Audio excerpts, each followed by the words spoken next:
a couple of words about your company to get the Sure. name established for people. Sure. So Then I want you to talk a little bit about ELA in Spain. sounds excellent, Dan. My company is called Picteo Aerospace. We kind of changed our website to Gyroplane Guy because most people recognize me as a gyroplane guy. We're located here in Sebring. We used to be in Illinois, moved down here where the weather's nice all the Okay, time. where were you in Illinois? Northwest corner, Galena, Illinois. Galena, I know So- that. I used to be a Chicago guy. So. There you go. Yeah, and the weather Yep. up there as well, it's not as good as it is here. It's not as easy to fly every day as it is here. We'll definitely give you that one. Yeah, you got some great summer months, but then there's those other months. Yeah, we definitely get the seasons. So that's our company. We just moved down here a couple weeks ago, set up shop here. We'll be importing the ELAs here and looking to do a build assist center, training here, all the other things that go with that as well. Now, when you say here, you mean here. Here, right right on this in airport. Sebring. Yes, All sir. right, so Yes, sir. We're just set up here with a commercial hangar, so we have 4,500 square foot, great training facility, and a good place to build machines.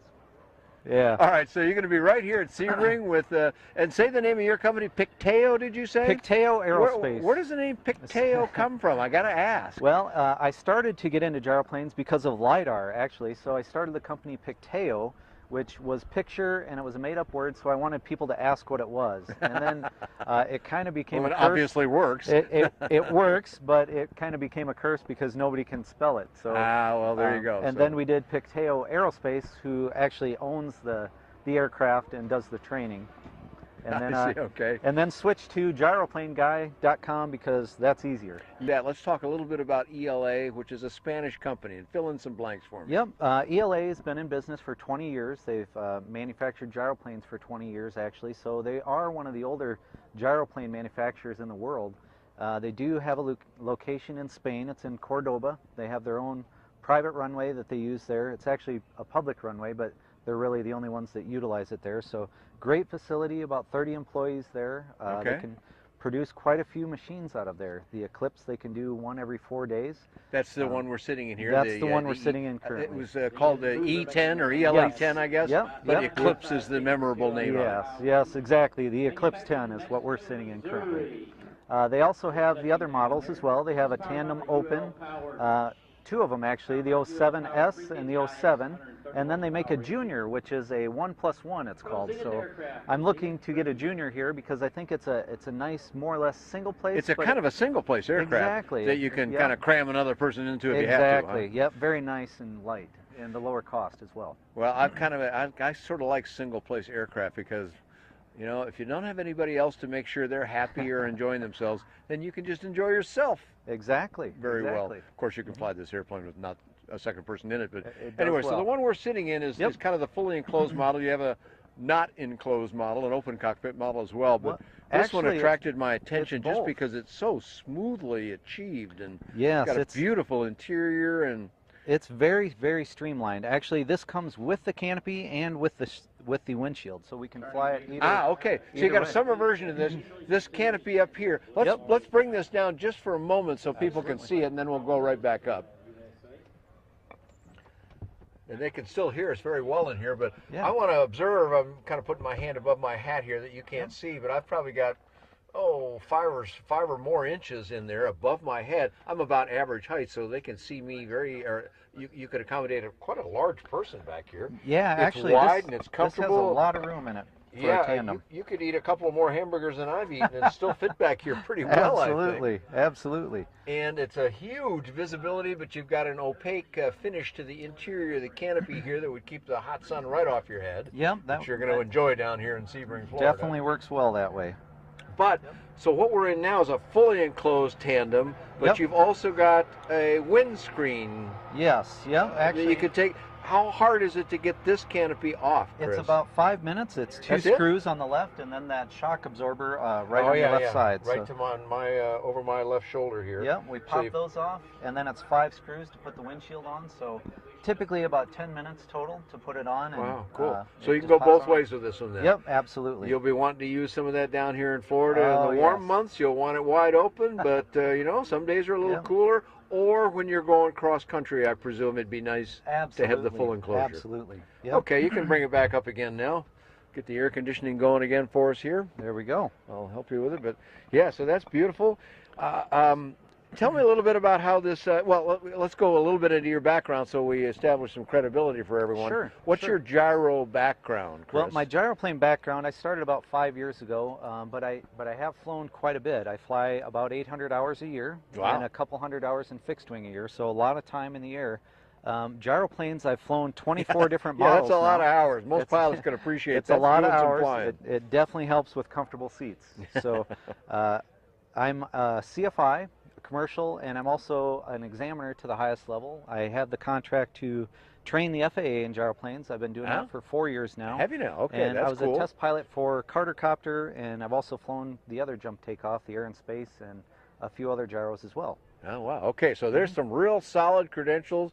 The gyrocopter, if people don't know what that is, a very sort of high-end experimental thing that was going real fast and whatnot. That Very you had much. done some flying in that by itself should suggest you probably know what's going on with this spinny wing thing. Yeah, I think I'm almost getting there where I figured it out.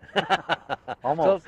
So describe for us a little bit. We've done a few videos on gyros before, but a lot of folks are looking with great intrigue at these, but kind of go, well, you know, I've flown fixed wing my whole life. The wing goes around in circles here. I'm sure it's like flying a helicopter or something. I don't know if I can do that. I know what they're saying because I felt that way myself. My experience at flying one was, well, not that way at all. But Certainly. tell me from a professional's view what it's like to make the transition. Certainly. Well, the biggest thing that people ask, the rotor is actually non-powered. So it's kind of like a maple seed. As it goes through the air, it spins itself up. This rotor, we have a pre-rotation system on this model that'll spin to 300 rotor RPM. After we spin that high, we completely disengage.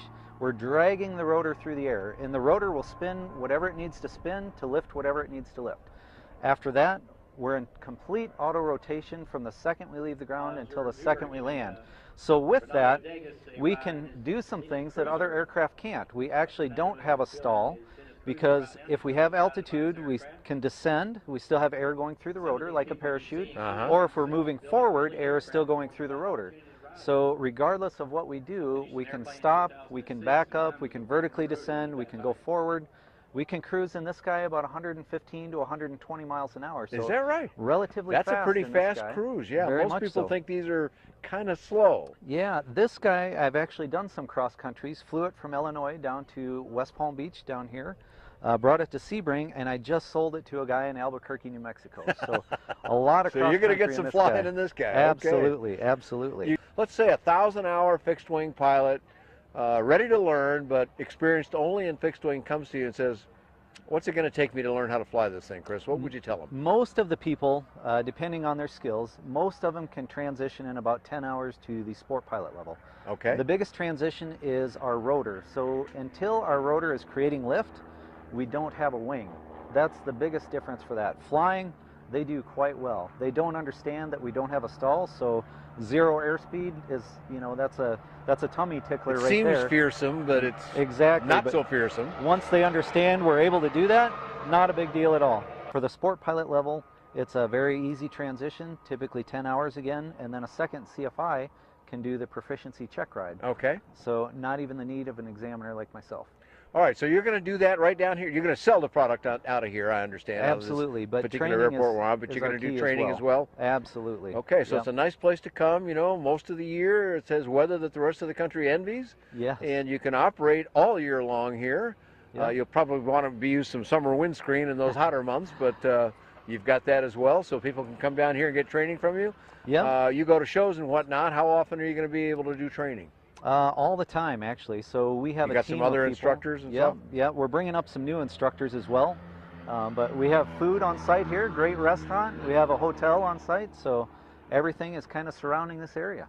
And in 10 hours, you could knock that off in, well, a week pretty easily, I'm thinking. Yeah. Assuming weather cooperates, but it Yes. usually does here. So Yeah. somebody could come spend a week, bring the family if they want, and they can go do with things in town or go up to Disney or whatever they like. And Absolutely. meanwhile, whoever's the pilot can just go forward and do it. Yeah. All right, great stuff. So let's come back to the aircraft itself for just a little Okay. bit. If I said, gosh, I'm convinced, I want the training, I want the aircraft, I want the whole deal, how long would it take if I said, I love this E10 Eclipse, how long does it take me to get one? So the factory can produce one every 4 days, but we get them shipped over in a container.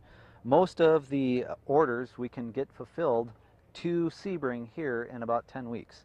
So you get to pick the color, you get to pick the interior. The Eclipse, I completely deck out, so it's going to have the turbo engine, all the bells and whistles. Oh, the 914 Rotax turbo? Okay. Yes, sir. So with that, you get that kit over here. It usually takes about 10 days to do the full kit build for 51%. Okay. Have the airworthiness inspection here as well, and then you can start flying off your 40 hours. All right, cool. Price-wise, it ranges anywhere from 100 to 105 depending on the GPS and that's for the avionics. deluxe model we're talking about. Correct. Okay, and if somebody says, well, okay, that's great, that's beautiful, but that's not my wallet, so yep. We have the what other junior options model. you've got? That's the entry model. That's in the 45 range. Oh, wow. The other ones are in the 50 to 60, and then 70 and 80, and then up to the top on this guy. All right, so 40 to a shade over 100. You got Yep. something in there that most people could find something they could afford and like. Absolutely, that's the goal. All right, a couple of more questions, and then I'm going to ask for that web address. I'm looking Sure. over your shoulder. I see MGL Avionics, which is a company we know and like very Yep. much here, and you're using just a digital device in the middle. Yeah, it's actually a Canardia, it's called. So it is a full functioning engine monitor, and it's a fuel computer as well. So it's a fuel calculator, does all the engine information system, and it also totalizes your fuel and tells your fuel burn at the power setting. Now, as I'm looking at that one in the center, you know, there's a word there, rotor, that you just don't see in most aircraft. So Yep. that's just telling you about your rotor speed, I'm assuming? It's actually our rotor RPM, but really the only time we look at that is for pre-rotation to see how many RPM we're at. Because after that, it's setting itself. Yeah, exactly. We have a large range. Unlike helicopters, it'll spin anywhere from 300 up to 600, and anywhere in between is fine. Okay, cool. All right, well, let's touch base on a web address so that we can find you there and Certainly. ask more questions that we didn't get to cover here, Yep. and maybe just contact you and order one up. Sounds great. The web address is gyroplane.